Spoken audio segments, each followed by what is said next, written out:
Chile sits atop what scientists call the Ring of Fire. And hard as it is to believe, the fault line that caused the quake in Chile is completely different from the one that runs under Haiti. The two earthquakes were apparently just a coincidence.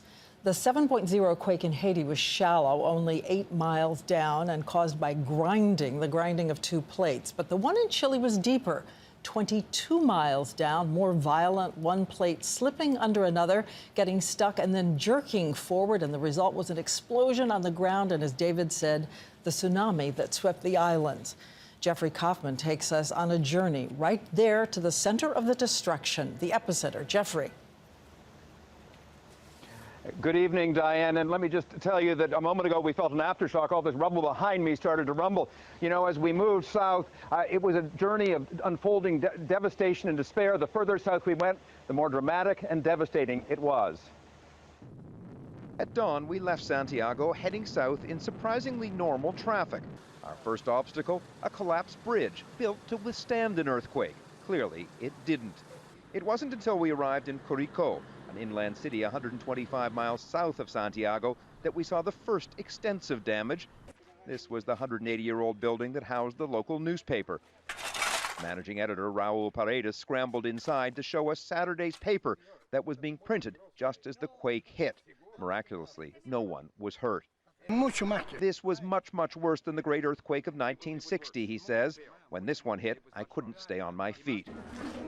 Up the street, we found long lines at the banks, people desperate to get cash. And we couldn't help noticing a teary-eyed Andrea Tolosa. She told us she had been at her home in a tiny coastal village when the quake shocked her and her son from their sleep.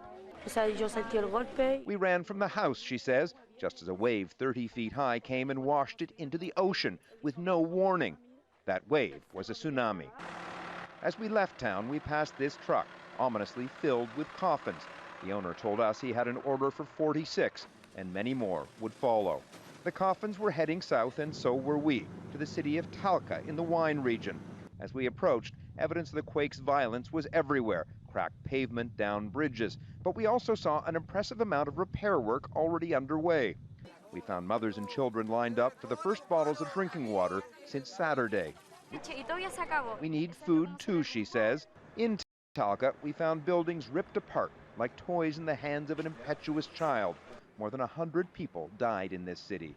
Sergio Arroyo's pub is still standing, but the sunlight pouring through the structure means it clearly cannot be saved. He says he is devastated, but determined. We will rebuild somewhere else, he says, and reopen. This is the most developed country in Latin America, and clearly it has much of the expertise and equipment it needs to rebuild. And we were astonished to see how much repair is already underway. But make no mistake, the scale of this earthquake is so large, Chile is going to need all the help it can get to recover.